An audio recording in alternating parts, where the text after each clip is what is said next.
परार्थ हेतु उस अस्थिदान को जो दधीचि की महानता है दर्शाता, हरिश्चंद्र के उस सत्य प्रेम को जिसकी गाथा इतिहास है गाता, ध्रुव की भक्ति के प्रताप को जिसके आलोक से नभ है जगमगाता, बुद्ध के प्रेम संदेश को जिससे मलिन हृदय निर्मल हो जाता, और मानव धर्म की श्रेष्ठता को तुम कैसे भूल गए भारतवासी।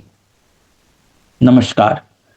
आज हमारे देश में जिस प्रकार की घटनाएं हो रही हैं वो कहीं ना कहीं चिंता बढ़ाने वाली हैं या हमें चिंतन करने पर विवश करने वाली हैं, और इन पर अगर आज चिंतन न हुआ तो शायद हम ऐसी स्थिति में पहुंच जाएंगे जहां फिर कुछ किया नहीं जा सकता। कल से जो घटना हमारे आप लोगों ने शायद देखी हो, जो 16 फरवरी को नेपाल की एक बच्ची ने अपना प्राणांत कर लिया, और उसके बाद नेपाल से आए बच्चे जो कलिंगा इंस्टीट्यूट ऑफ टेक्नोलॉजी में पढ़ाई कर रहे हैं उड़ीसा भुवनेश्वर में, उनके साथ जैसा बर्ताव हुआ, उसके बाद जो घटनाएं हुई, कैसे ये चीजें हाईलाइट हुई, कैसे उनका प्रोटेस्ट उनके प्रधानमंत्री तक पहुंचा, और फिर वहां से नेपाल के प्रधानमंत्री ने एक्शन लिया, और इसके बाद फिर यहाँ के जो है समस्या कंट्रोल करने की जो कोशिश की गई, ये सारी गतिविधियां यहाँ देखी गई। नेपाल एक हिंदू राष्ट्र है और हम हिंदू राष्ट्र का रटन लगाए रहते हैं यहाँ के लोग कि हिंदुओं के साथ अत्याचार हो रहा है, ये नेपाल से आए लोगों के साथ हम अत्याचार कर सकते हैं, और बांग्लादेश में अपने हिंदू भाइयों के साथ, पाकिस्तान में हिंदू भाइयों के साथ, अफगानिस्तान में हिंदू भाइयों के साथ हो रहे अत्याचार से हमें काफी पीड़ा होती है कि किस तरह का दुष्चरित्र है या दोगला व्यवहार है जो हम कर रहे हैं कि मासूम बच्चे छात्र जो यहाँ पढ़ने के लिए आए हैं उनके साथ हम बर्बरता कर सकते हैं, लेकिन हमको दूसरे की बड़ी चिंता है। मणिपुर में हमारे भाई मर सकते हैं, वो क्या दूसरे देश के हैं? इसी देश के मणिपुर के लोग मर रहे हैं, वो हिंदू ही हैं, लेकिन उनको वैसे ही करने दिया जा सकता है।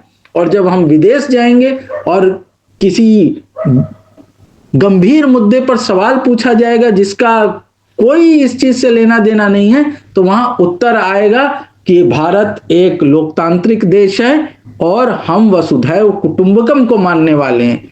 ये कैसी वसुधैव कुटुंबता है जहां अपने ही पड़ोसी बच्चों के साथ दुर्व्यवहार हो रहा है, अत्याचार हो रहा है, और कोई पूछने देखने वाला तक नहीं है, कोई संज्ञान लेने वाला तक नहीं है।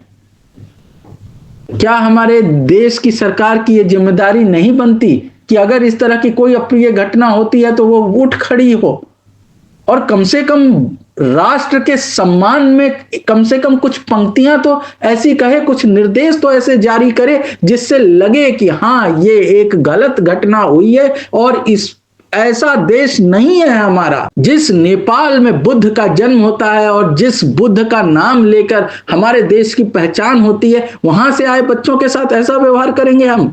क्या ये हमें शोभा देता है? आज अमेरिका से जिस प्रकार से हमारे देश के नागरिकों को भेजा जा रहा है बेड़ियों में जकड़कर, क्या वह हमारे लिए सम्मान का विषय है? लेकिन हमारे मुंह से एक चूतक नहीं निकल पा रही, और हम अपने से कमजोर जो लग रहे हैं उनको दबाने की कोशिश कर रहे हैं। हम क्या एग्जाम्पल सेट करना चाह रहे हैं? भारत ऐसा शिक्षा का केंद्र रहा है, आकर्षण का केंद्र रहा है, आध्यात्म का केंद्र रहा है, जहां पूरे विश्व से लोग आते रहे हैं और यहां से सीख कर जाते रहे हैं। आज हमारी स्थिति यह हो गई है कि हमें बेड़ियों में जकड़कर यहां भेजा जा रहा है और हम अपने देश में आए लोगों का ऐसा अपमान कर रहे हैं, और हम कहते हैं कि हिंदू राष्ट्र बनाएंगे। नेपाल के लोग तो, वो बच्चे तो कोई दूसरे धर्म संप्रदाय के नहीं थे, ईसाई नहीं थे, मुसलमान नहीं थे, फिर उनके साथ ऐसा भेदभाव क्यों? और उन्हें ऐसा जलील करने की कोशिश कि तुम्हारे देश की जो अर्थव्यवस्था है उससे ज्यादा पैसा हम मुफ्त में खाना खिलाने में खर्च देते हैं। इस तरह की वाहियात बातें, और ये सब हो पा रहा है क्योंकि हमारे देश की परंपरा और संस्कृति को तोड़ मरोड़ के हमने ऐसा बना दिया है कि अब हमें लगता है कि कुछ है ही नहीं, हम जो भी चाहे कर सकते हैं, जो भी चाहे बोल सकते हैं, जिसको भी। और इस पे हवाला दे दिया जाता है कि हम पर अत्याचार हुआ है। 800 सालों तक मुगलों का अत्याचार हुआ, फिर 200 सालों तक अंग्रेजों का अत्याचार हुआ, और अब हम सशक्त हुए तो हम इन सब का प्रतिकार करेंगे, हम वह सब कुछ बदल डालेंगे जो पिछले 1000-1200 सालों में इस देश में अत्याचार होते रहे हैं। इतिहास में जाकर इतिहास को बदलने का प्रयास न किया जाए, क्योंकि अगर इस तरह का प्रयास होगा तो आपका वर्तमान समाप्त हो जाएगा, और वर्तमान समाप्त हुआ तो आपका ही अस्तित्व समाप्त हो जाएगा, कुछ नहीं बचेगा। इतिहास से सीखने की जरूरत होती है। इतिहास को दोहरा कर उसे बदला नहीं जा सकता, क्योंकि जो घटित हो गया वह तो घटित हो गया। अगर आप इतिहास को दोहरा रहे हैं तो आप अपना वर्तमान खराब कर रहे हैं, और इससे किसी का लाभ नहीं होने वाला। भारत देश का तो बिल्कुल भी लाभ नहीं होने वाला, जिस प्रकार की गतिविधियां यहां चल रही हैं और जिस प्रकार की मानसिकता लोगों में हो गई है। हम ऑलरेडी पॉपुलेशन में चाइना तक को पीछे छोड़ चुके हैं, और उसके बाद एक महाशय का बयान आता है कि 3 बच्चे हिंदू सच्चे। तो जो लोग 3 से कम बच्चे हैं जिनके भारत देश में, या जो आगे 3 से कम बच्चे रखने वाले हैं, जिनकी शायद इतनी हैसियत नहीं हो या कोई अन्य कारण हो कि वे 3 बच्चे नहीं, कोई अन्य समस्या हो, मेडिकल समस्या हो, कुछ भी समस्या हो, तो क्या वे सच्चे हिंदू नहीं रहे? ये किस प्रकार का भेदभाव है? और हम जाके कहेंगे कि वसुधैव कुटुंबकम। कैसी वसुधैव कुटुंबता है ये, जहां अपने ही देश के नागरिकों को इस तरह से बयान देकर अलग थलग महसूस कराया जा रहा है, और इस पर कोई एक्शन नहीं होता? क्या सेंसरशिप है? बोलने की आजादी का यह अर्थ नहीं होता कि आप देश की गरिमा को ताक पर रख दें, आप देश के लोगों को ताक पर रख दें, उनकी प्रतिष्ठा को ताक पर रख दें, उनकी भावनाओं को आहत करें। देश के संतों और ऋषियों सिद्धों का बहुत सम्मान रहा है इस देश में, और आज जो बाबा बने हुए हैं वो ऐसे लोग जाकर कहते हैं कि जो कुंभ नहीं नहा रहा है वह देशद्रोही है। कोई किसी भी कारण से कुंभ नहीं जा सकता। इस देश में बहुत से नास्तिक लोग हैं जो इन चीजों पर विश्वास नहीं करते, जो मोक्ष पर विश्वास नहीं करते, जो पाप धोने में विश्वास नहीं करते। बहुत से ऐसे लोग हैं जो अपनी कोशिश करते हैं कि उनसे पाप हो ही ना। फिर यह कंसेप्ट क्यों बना दिया गया कि पाप धोने के लिए वहां जाना है? क्या आप यह कहना चाहते हैं कि जो लोग वहां जा रहे हैं वे सारे पापी हैं, या जो लोग नहीं जा रहे हैं उन्होंने कोई पाप ही नहीं किया? इस तरह की बाइफर्केशन करने का अधिकार कोई किसी को कैसे दे सकता है? और यदि कोई इस तरह की उल जलूल बातें कर रहा है तो उस पर कोई कार्रवाई क्यों नहीं होती? कार्रवाई हम तब करते हैं जब हमारे पास कोई उपाय शेष नहीं रह जाता कार्रवाई करने के अतिरिक्त।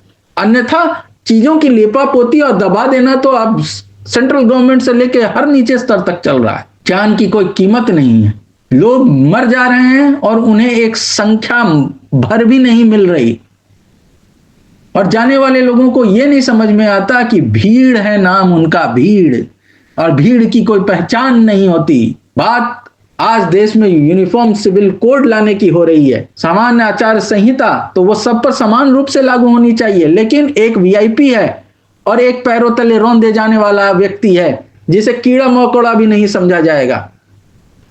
और ऐसी विषमताओं में सामान्य आचार संहिता का क्या महत्व है, यह आप खुद विचार करके देखें। यह हम सबको विचार करना है कि हम देश को कहां लेकर जा रहे हैं, और इस देश का जो चरित्र है, जो महान चरित्र है, हम उस पर क्यों दाग लगा रहे हैं। हम कहते हैं कि जन्मभूमि यह राम कृष्ण की, तपोभूमि यह ऋषियों की है, शक्ति स्वरूपा नारी की यह पावन भूमि सतियों की है, आर्यों की यह निवास भूमि, पुण्य भूमि यह भरतों की है, हनुमान ध्रुव प्रहलाद तुलसी यह निर्मल भूमि भक्तों की है।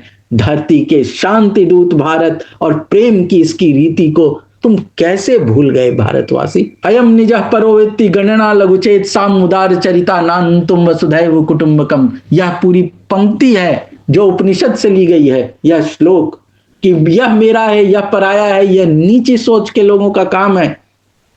हम भारतवासियों के लिए तो वसुधैव कुटुंबकम की भावना सर्वोपरि है, मतलब सर्वस्व विश्व ही हमारा कुटुंब है। और हम अपने देश में भेदभाव कर रहे हैं, अपने पड़ोसियों से भेदभाव कर रहे हैं। सर्वे भवन्तु सुखिनः, सर्वे सन्तु निरामया, सर्वे भद्राणि पश्यन्तु मां कश्चित् दुर्भाग् भवेत्। जब सर्व की भाव है, सर्व शब्द है, तो उसमें हिंदू मुसलमान भी तो नहीं है। फिर हम ये कैसे मान लेते हैं कि एक वर्ग जो है वह खराब है, वह बुरा है?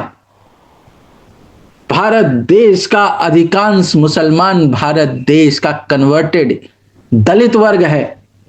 शायद हम इस सत्य को स्वीकारना नहीं चाहते।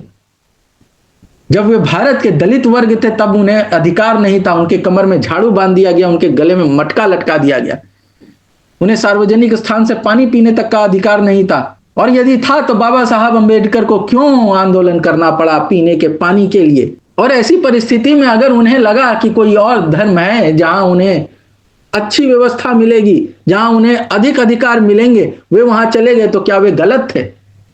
और आज भी हम जिस तरह का व्यवहार उन दलितों के साथ करते हैं वो कोई छुपा हुआ नहीं है। घोड़ी चढ़ने का अधिकार नहीं है शादी में, मूंछ रखने पर पिटाई हो जाती है, जान तक ले ली जाती है, और न जाने किस किस प्रकार की बर्बरता आज भी वो झेल रहे हैं।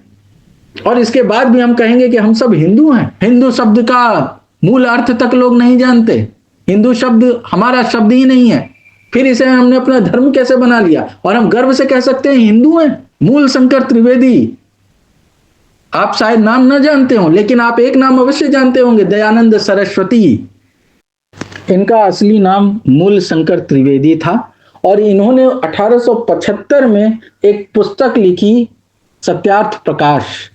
और इस पुस्तक में इन्होंने मेंशन किया कि हिंदू हीन भावना को दर्शाने वाला शब्द है जो हमारा शब्द नहीं है, हम आर्य हैं, जिसका अर्थ है श्रेष्ठ।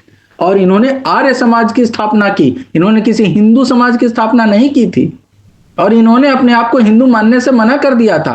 आर्य समाजी आज भी अपने आप को हिंदू नहीं कहते, वे आर्य कहते हैं, जिसका अर्थ है श्रेष्ठ। तो क्या वे अब हम दयानंद सरस्वती को भी अपने आप से अलग मानेंगे, हिंदू नहीं मानेंगे? और अगर वे हिंदू हैं तो हमें समझना पड़ेगा कि उन्होंने हिंदू शब्द का विरोध क्यों किया, जिसे आज हम एकदम गर्व से हिंदू हैं, क्योंकि हमें पता ही नहीं है सही इतिहास और हम जानना भी नहीं चाहते। हमें आंख बंद करके अंधी दौड़ में शामिल हो जाना है। इसको गाली देनी है, उसको गाली देनी है, इसको पीट के निकालना है, उसको मार के भगाना है, बस इसी में दिमाग लगा पड़ा है। हमें अपनी असली पहचान तक नहीं पता कि हम कौन हैं। जिन अंग्रेजों को हम गाली देते हैं उन्हीं में से एक व्यक्ति अलेक्जेंडर कनिंघम, जिसने आर्कियोलॉजिकल सर्वे ऑफ इंडिया की स्थापना की और यहां से खोद खोद कर निकाला कि हमारा इतिहास क्या है।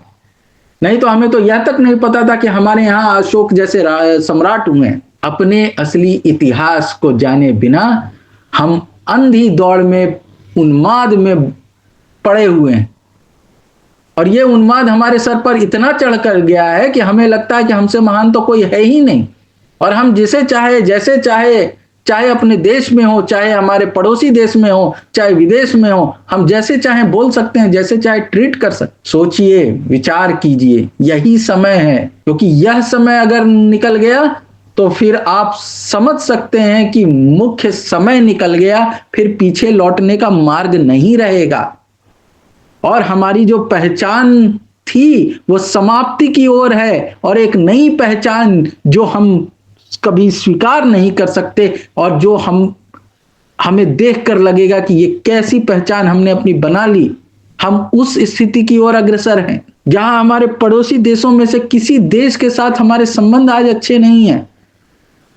जिस नेपाल के साथ हमेशा हमारा मैत्रीपूर्ण व्यवहार रहा, उनके साथ भी अब हमारे संबंध मैत्रीपूर्ण नहीं रहे। बांग्लादेश हाथ से जा चुका है, श्रीलंका हमसे ज्यादा चाइना पर विश्वास करता है, पाकिस्तान तो जन्मजात हमारा शत्रु रहा, चाइना से हमारी मैत्री हो ही नहीं पा रही। फिर हम किस देश के साथ मैत्रीपूर्ण संबंध बना के रखेंगे और करेंगे?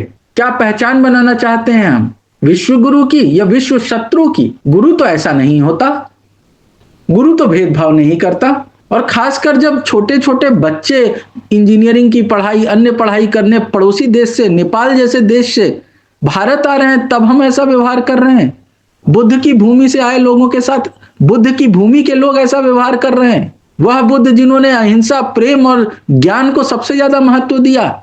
विचार कीजिए, यह हमारे देश की परंपरा नहीं है, और जिस तरह से लोग यहां व्यवहार कर रहे हैं वो गलत व्यवहार है। लक्ष्य भूले, राहें भूली, हम अपनी पहचान भूल गए, भविष्य से अनजान, भूत भूले, हम वर्तमान भी भूल गए। देश की उन्नति सर्वोपरि है, यह मौलिक बातें भी तुम कैसे भूल गए भारतवासी। विस्मृत बातों को याद कर अतीत को करें हम आत्मसात, पुनः अग्रणी होने का छेड़े अभिमान, और भारतीय होने का सदा रहे अभिमान। खोए यादें जब फिर पाली जाएंगी, कठिन हो राह मगर मंजिल मिल ही जाएगी, मंजिल मिल ही जाएगी। आइए मिलकर हम मंजिल पाने का प्रयास करें, अपने आप में सुधार करें, भारत को पुनः वह भारत बनाएं जो सबके लिए सम्माननीय था, जो सबके लिए एग्जाम्पल था। बहुत बहुत धन्यवाद।